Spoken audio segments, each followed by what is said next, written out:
तो मुस्लिम आरक्षण जरूरी या वोट की मजबूरी, इसी को लेकर हम चर्चा कर रहे हैं। और जहां पर इस चर्चा को हमने रोका था, के शर्मा जी आइए, क्योंकि आरजेडी की तरफ से कहा जा रहा है कि बेवजह के मामले को तूल दी जा रही है बीजेपी की तरफ से, हार का डर सता रहा है, हिंदू मुसलमान बीजेपी कर रही है। देखिए रोमाना जी, लालू प्रसाद यादव कोई कच्चे पॉलिटिशियन थोड़ी ना है, पूरी उम्र गुजर गई उनकी राजनीति करते करते। तो वो जो कह रहे हैं वो कोई बिना सोचे समझे वो उनके शब्द थोड़ी ना लिख लेंगे। जिन्होंने पूरी उम्र राजनीति की हो और उनकी बुजुर्गियत आ गई, तो जो भी वो बोलते हैं सोच समझ कर ही बोलते हैं और यही संदेश दे रहे हैं कि जो है हमें मुसलमानों को आरक्षण देना है। जहां तक डर का प्रश्न है, डर और भय तो 4 जून को एकदम स्पष्ट हो जाएगा। और उन पार्टियों से क्या डरना जिनके पास एक सीट भी ना हो, लोकसभा में खाता भी जिसका ना खुला हो, उससे हम क्या डरें। लेकिन हमें आशंका क्या है ये हम जरूर बताना चाहते हैं जी। हमारी आशंका ये निश्चित तौर से है जी कि जो लोग ये विपक्षी गठबंधन संविधान बदलने की, लोकतंत्र को बचाने के लिए इकट्ठे हुए थे, आज उनकी नीयत स्पष्ट हो गई है कि ये संविधान बदलना चाहते हैं। और किसके लिए? मुस्लिम आरक्षण के लिए, जो ये पहले कर चुके हैं। ये बड़ी बात आप कह रहे हैं सर, इसी पर आगे जवाब देंगे। संविधान बदलने के आरोप इंडिया गठबंधन की तरफ से बीजेपी पर लगाए जाते हैं, लेकिन असली मंशा क्या इंडिया गठबंधन की खुलकर सामने आ गई है कि संविधान जिस बात की इजाजत नहीं देता, धर्म के आधार पर आरक्षण, उसी के मंसूबे इंडिया गठबंधन पाल रहे हैं। जल्दी से अजीज खान साहब का रुख करेंगे, समाजवादी पार्टी के प्रवक्ता, और उससे जानते हैं ये 24 का जो रण है वो मुस्लिम आरक्षण पर आकर सिमटता हुआ क्यों नजर आ रहा है। अजीज खान साहब,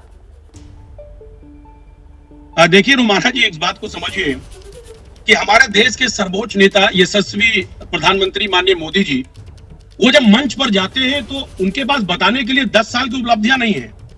वो हिंदू और मुसलमान की बात करते हैं, कह रहे साहब मंगल सूत्र छीन करके मुसलमानों में बांट दिया जाएगा। तो जहां पर इस तरीके के तर्क दिए जाते हो, वहां पर जाहिर सी बात है कि आज हिंदू और मुसलमान करके कहीं ना कहीं बीजेपी अपना गोल पोस्ट चेंज कर रही है, बैकफुट पर आ रही है, क्योंकि उसके बाद बताने के लिए कुछ नहीं है। तो ये कह रही है, देखिए हम जो कह रहे थे उस पर और मोहर लग गई है। हम तो कांग्रेस के मैनिफेस्टो से कांग्रेस की मंशा बता रहे थे, और अब तो बाकायदा कांग्रेस और आप भी तो उसी में है ना, इंडिया गठबंधन में। मतलब आप लोगों के नेता खुलकर आकर इस बात पर मोहर लगा रहे हैं अपने बयानों से, मुसलमानों को आरक्षण मिलना चाहिए। मतलब बात तो वहीं आ जाती है जो मोदी जी सभाओं से कह रहे हैं कि सब कुछ लेकर मुसलमानों को देने की रणनीति है। वही मैं रोमाना जी कह रहा हूं कि नैरेटिव सेट करने से कोई फायदा नहीं।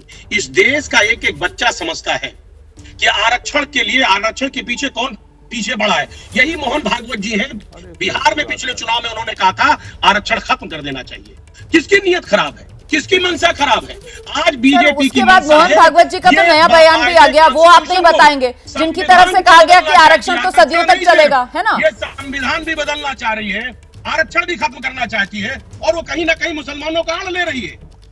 20% मुसलमानों के नाम से 120 करोड़ हिंदू भाइयों को डराने का प्रयास कर रही है। ठीक है, ठीक है, जल्दी से के शर्मा इस पर जवाब दे दीजिए, उसके बाद एजिया मैं आपके पास आ रही हूँ। 20 करोड़ मुसलमानों के नाम पर 120 करोड़ हिंदुओं की गोलबंदी, ये बीजेपी की मंशा है।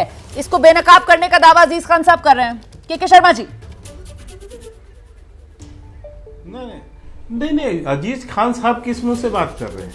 ये तो समाजवादी पार्टी के प्रवक्ता है ना। 2012 का घोषणा पत्र अपना पढ़ लें।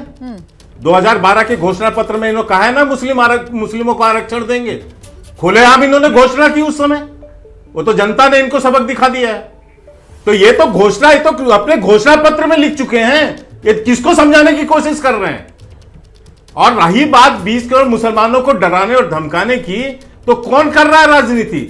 आप 20 करोड़ मुसलमानों के तुष्टीकरण के लिए आप सनातन धर्म को डेंगू और मलेरिया कहते हैं। आप भगवान रामचरितमानस को जलाते हैं, फाड़ते हैं। यही समाजवादी पार्टी के महामंत्री, राष्ट्रीय महामंत्री, और इनकी बोलती बंद रहती है। ये किसके लिए फाड़ा था रामचरितमानस को? किसके लिए मंदिर का विरोध कर रहे हैं आप? इन मुसलमानों के वोट के लिए, इन्हीं मुसलमानों के वोट के लिए कर रहे हैं ना। वरना क्या हिंदुओं से आपकी क्या वो है? क्यों सनातन को गाली बकते हैं डेंगू मलेरिया करके? इसीलिए कि इनका तुष्टीकरण की राजनीति चले। और यह भी सत्य जो मैंने कहा, इन्होंने अपने घोषणा पत्र में लिखा, और यही नहीं, इनकी नीयत है। ये पहले भी संविधान में संशोधन करके संविधान के प्रस्ताव ने आपको संशोधित किया है। सर 12 का घोषणा पत्र की आप बात कर रहे हैं। वैसे अभी के शर्मा जी, आपने 12 का घोषणा पत्र बोला, 12 में तो वैसे समाजवादी पार्टी उत्तर प्रदेश में जीती थी सर। अब या तो घोषणा पत्र कोई और साल का होगा, आपने अभी 12 का घोषणा पत्र बोला। जीती ना, ठीक है। हाँ। हाँ ना रोमाना जी, गलत फहमी में। हाँ। ये जीते, हाँ। लेकिन ये कर नहीं पाते थे, कर नहीं सकते थे, क्योंकि ये राज्य की सरकार थे। ठीक है। इनके बस में नहीं था ये करना। ठीक है। और दूसरी बार इन्होंने करके दिखाया। हाँ। मुस्लिम आतंकियों को छोड़ने की पूरी कोशिश की। इलाहाबाद हाई कोर्ट ने जो फटकार लगाई इनको, उसके बाद ये वापस गए। नहीं तो मुसलमानों के नाम पे क्या बोला इन्होंने कि सद्भावना समाज में पैदा करना है, इसलिए आतंकवादियों को छोड़ रहे हैं हम। ठीक है। मुस्लिम आतंकियों को। ठीक है, मैं जी आपके पास आ रही हूँ, लेकिन उससे पहले 30 सेकंड में जवाब दे दीजिए अजीज खान साहब। उसके बाद मैं जी आपके पास आ रही हूँ। अजीज खान, 30 सेकंड में जवाब दीजिए। तुष्टिकरण का देखिए रोमाना जी, ये झूठ बोलने के अलावा इनके पास कुछ नहीं है। हिंदू मुसलमान के अलावा कुछ नहीं है। अभी नीट का पेपर आउट हुआ, 25 लाख बच्चा उसमें बैठा हुआ था, उसका भविष्य अंधकार में है। उस पर चर्चा नहीं करेंगे। जवाब दो, 12 पे चर्चा नहीं करेंगे। 2012 में मुसलमान पर आप बात कर रहे थे। जैसे ही घड़ी का काटा दोपहर 2:30 पे आए, बबीता जी का दिल सास बहू साजिश के लिए मचल जाए। और ये है इनकी बहू, पूरे दिन ऑफिस की टेंशन हो जाए गॉन जब ये करें अपना फेवरेट शो फ्री टाइम पे ऑन। इनकी तरह आप भी देखिए अपना फेवरेट शो अपने टाइम पर और डाउनलोड कीजिए एबीपी लाइव ऐप अपने स्मार्ट टीवी पर।